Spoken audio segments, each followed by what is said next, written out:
जय गुरु जी। हिमवान का भगवान शिव के पास लग्न पत्रिका भेजना, विवाह के लिए आवश्यक सामान जुटाना, मंगलाचार का आरंभ करना, उनका निमंत्रण पाकर पर्वतों और नदियों का दिव्य रूप में आना, पुरी की सजावट तथा विश्वकर्मा द्वारा दिव्य मंडप एवं देवताओं के निवास के लिए दिव्य लोकों का निर्माण करवाना।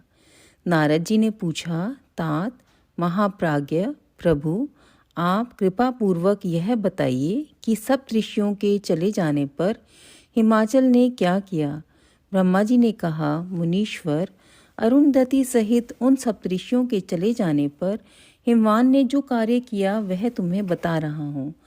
सप्तऋषियों के जाने के बाद अपने मेरु आदि भाई बंधुओं को आमंत्रित करके पुत्र और पत्नी सहित महामानस्वी गिरिराज हिमवान बड़े हर्ष का अनुभव करने लगे। तदंतर ऋषियों की आज्ञा के अनुसार हिमवान ने अपने पुरोहित गर्ग जी से बड़ी प्रसन्नता के साथ लग्न पत्रिका लिखवाई।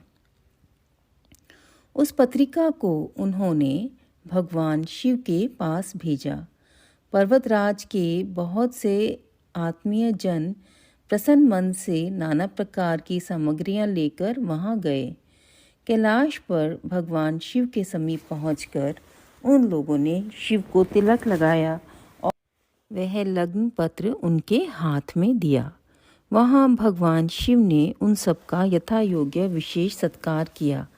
फिर वे सब लोग प्रसन्नचित हो शैलराज के पास लौट आए। महेश्वर के द्वारा विशेष सम्मानित होकर बड़े हर्ष के साथ लौटे हुए उन लोगों को देखकर हिमवान के हृदय में अत्यंत हर्ष हुआ। तत्पश्चात आनंदित हो शैलराज ने नाना देशों में रहने वाले अपने बंधुजनों को लिखित निमंत्रण भेजा, जो उन सबको सुख देने वाला था। इसके बाद वे बड़े आदर और उत्साह के साथ उत्तम अन्न एवं नाना प्रकार की विवाहोचित सामग्रियों का संग्रह करने लगे। उन्होंने चावल, गुड़, शक्कर, आटा, दूध, दही, घी, मिठाई, नमकीन पदार्थ, मक्खन, पकवान, महान स्वादिष्ट रस और नाना प्रकार के व्यंजन इतने अधिक एकत्र किए कि सूखे पदार्थों के पहाड़ खड़े हो गए और द्रव पदार्थों की बावड़ियां बन गई। शिव के पार्षदों और देवताओं के लिए नाना प्रकार की वस्तुएं, भांति भांति के बहुमूल्य वस्त्र, आग में तपाकर शुद्ध किए हुए सुवर्ण, रजत और विभिन्न प्रकार के मणि रत्न, इनका तथा अन्य उपयोगी द्रव्यों का विधि पूर्वक संग्रह करके गिरिराज ने मंगलकारी दिन में मांगलिक कृत्य करना आरंभ किया। पर्वतराज के घर की स्त्रियों ने पार्वती का संस्कार करवाया। भांति भांति के आभूषणों से विभूषित हुई राजभवन की उन सुंदरी स्त्रियों ने सानंद मंगल कार्य का संपादन किया। नगर के ब्राह्मणों की स्त्रियों ने स्वयं बड़े हर्ष के साथ लोकाचार का अनुष्ठान किया। उसमें मंगल पूर्वक भांति भांति के उत्सव मनाए गए। हर्ष बड़े हृदय से उत्तम मंगलाचार का संपादन करके हिमालय भी सर्वतोभावेन बड़े प्रसन्न हुए और अपने निमंत्रित बंधुजनों के आगमन की उत्सुकता पूर्वक प्रतीक्षा करने लगे। इसी बीच में उनके निमंत्रित बंधु बांधव आने लगे। देवताओं के निवास भूत गिरिराज सुमेरु दिव्य रूप धारण करके नाना प्रकार के मणियों तथा महारत्नों को यत्नपूर्वक साथ ले अपनी स्त्री पुत्रों के साथ हिमालय के घर आए। मंदराचल, अस्ताचल, उदयाचल, मलय, दरदुर, निषद, गंधमादन, करवीर, महेंद्र, पारियात्र, क्रौंच, पुरुषोत्तम शैल, नील, त्रिकुट, चित्रकूट, वेंकट, श्रीशैल, गोकामुख, नारद, विंध्य, कालंजर, कैलाश तथा अन्य पर्वत दिव्य रूप धारण करके अपने स्त्री पुत्रों के साथ बहुत सी भेंट सामग्री लेकर वहां उपस्थित हुए। दूसरे द्वीपों में तथा यहाँ भी जो जो पर्वत हैं वे सब हिमालय के घर पधारे। शिवा और शिव का विवाह है, यह जानकर सबने बड़ी प्रसन्नता के साथ वहाँ पदार्पण किया। शौनभद्र आदि नद और संपूर्ण नदियाँ दिव्य नर नारियों के रूप धारण कर नाना प्रकार के अलंकारों से अलंकृत हो शिव पार्वती का विवाह देखने के लिए आए। गोदावरी, यमुना, सरस्वती, वेणी, गंगा, नर्मदा तथा अन्य श्रेष्ठ सरिताएं भी बड़ी प्रसन्नता के साथ हिमवान के यहाँ आई।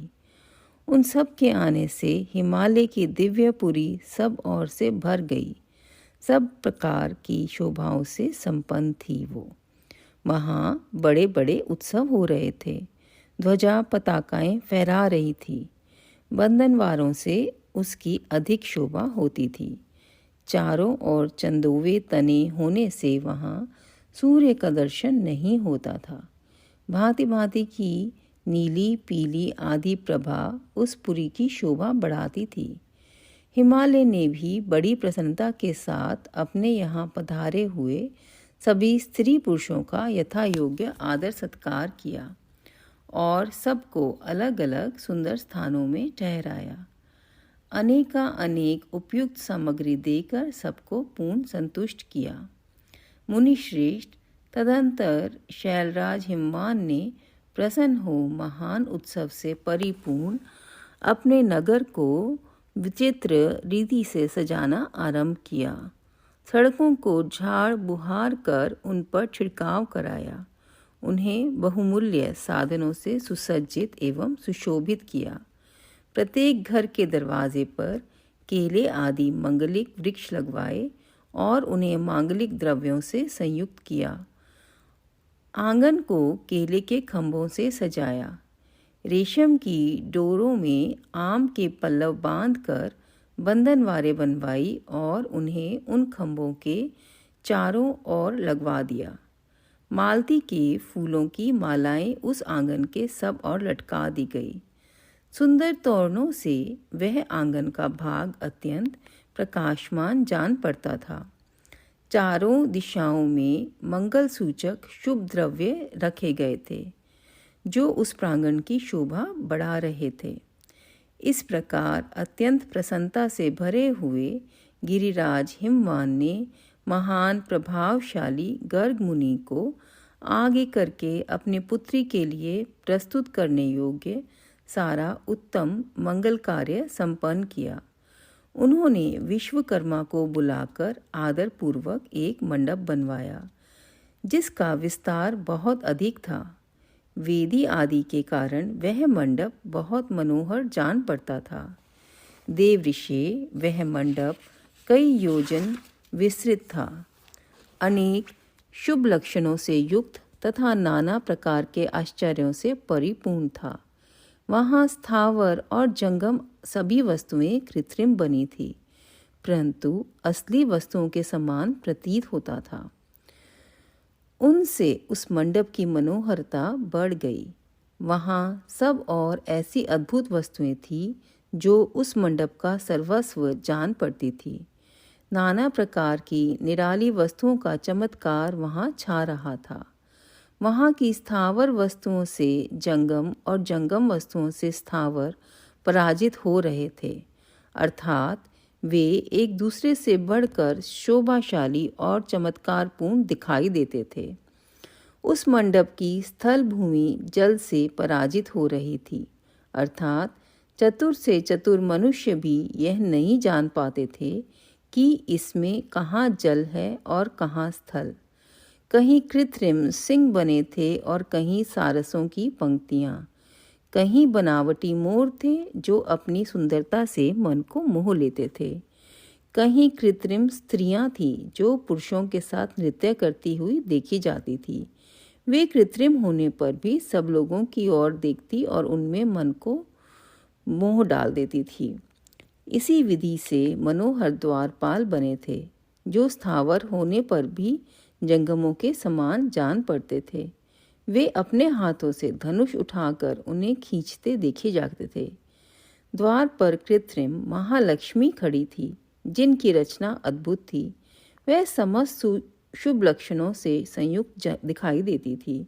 उन्हें देखकर ऐसा जान पड़ता था मानो क्षीर सागर से साक्षात लक्ष्मी ही आ गई हों।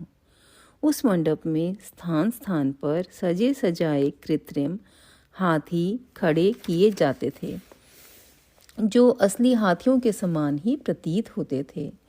घुड़सवारों सहित घोड़े और हाथी सवारी सहित हाथी बनाए गए थे। जहाँ तहाँ रथियों सहित रथ बने थे, जो कृत्रिम अश्वों से खींचे जाते थे। उन्हें देखकर लोगों को बड़ा आश्चर्य होता था। इनके सिवा दूसरे कृत्रिम वाहन भी वहाँ खड़े थे। पैदल सिपाहियों की कृत्रिम सेना भी वहाँ मौजूद थी। मुने प्रसन्नचित्त वाले विश्वकर्मा ने देवताओं और मुनियों को भी मोह में डालने के लिए वहाँ ऐसी अद्भुत रचनाएं की थी। मंडप के सबसे बड़े फाटक पर कृत्रिम नंदी खड़ा था, जो शुद्ध स्फटिक मणि के समान उज्जवल कांति से सुशोभित होता था। भगवान शिव के वाहन नंदी की जैसी आकृति है, ठीक वैसा ही वह भी था। उस कृत्रिम नंदी के ऊपर रत्न विभूषित महादिव्य पुष्पक शोभा पाता था, जो पल्लवों तथा श्वेत चामरों से सजाया गया था। उसके वाम पार्श्वों में 2 कृत्रिम हाथी खड़े थे, जिनका रंग विशुद्ध केसर के समान था। वे 4 दांत वाले बनाए गए थे और 60 वर्ष के पाठों के समान दिखते थे। वे परस्पर स्नेह करते से प्रतीत होते थे। उनमें बड़ी चमक थी। इसी प्रकार सूर्य के समान अत्यंत प्रकाशमान 2 दिव्य अश्व भी विश्वकर्मा ने बनाए थे, जो चंवर से अलंकृत और दिव्य आभूषणों से विभूषित थे। श्रेष्ठ रत्नमय आभूषणों से संपन्न कवचधारी लोकपाल तथा संपूर्ण देवता भी वहाँ विश्वकर्मा द्वारा रचे गए थे, जो ठीक उन्हीं लोकपालों और देवताओं से मिलते जुलते थे। इसी तरह भृगु आदि समस्त तपोधन ऋषि, अन्य उपदेवता और सिद्ध भी उनके द्वारा वहाँ निर्मित हुए थे। गरुड़ आदि समस्त पार्षदों से युक्त भगवान विष्णु का कृत्रिम विग्रह भी विश्वकर्मा ने बनाया था, जिसका स्वरूप साक्षात श्री हरि के समान ही आश्चर्यजनक था। नारद उसी प्रकार पुत्रों, वेदों और सिंहों से घिरे हुए मुझ ब्रह्मा की भी प्रतिमा वहाँ बनाई गई, जो मेरे समान ही वैदिक सूक्तों का पाठ कर रही थी। ऐरावत हाथी पर चढ़े हुए देवराज इंद्र भी वहाँ दल बल के साथ खड़े थे। वे भी कृत्रिम ही बनाए गए थे और परिपूर्ण चंद्रमा के समान प्रकाशित होते थे।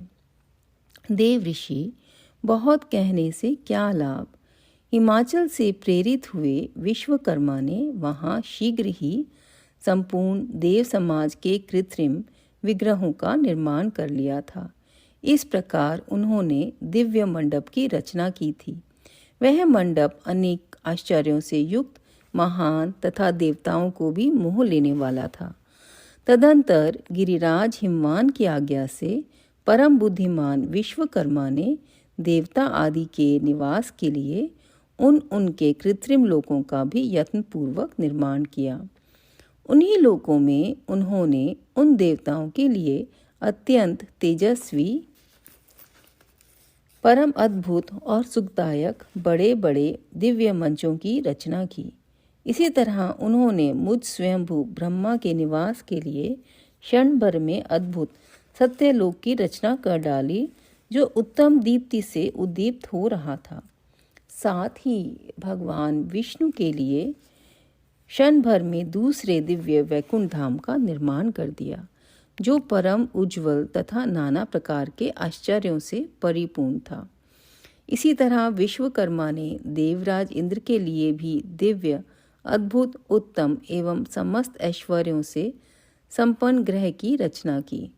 अन्य लोकपालों के लिए भी उन्होंने प्रसन्नतापूर्वक बड़े सुंदर, दिव्य, अद्भुत एवं बड़े बड़े भवन बनाए।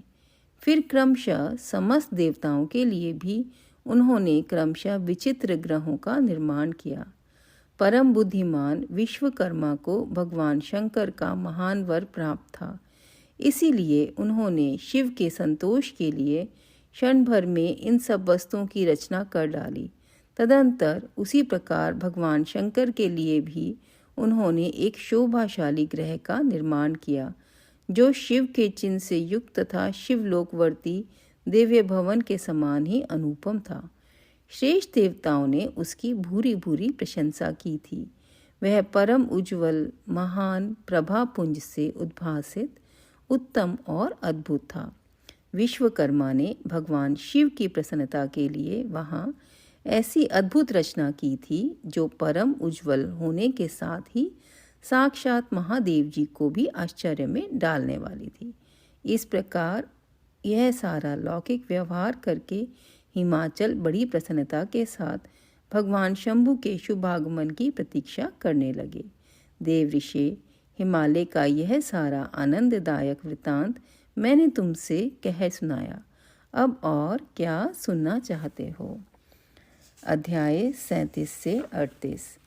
संगत जी, इतना सुंदर ये व्याख्यान आया है कि हिमालय अपनी पुत्री पार्वती जी की विवाह की तैयारी में जुट गए हैं। उन्होंने पहले शिव जी के पास कैलाश पर्वत पे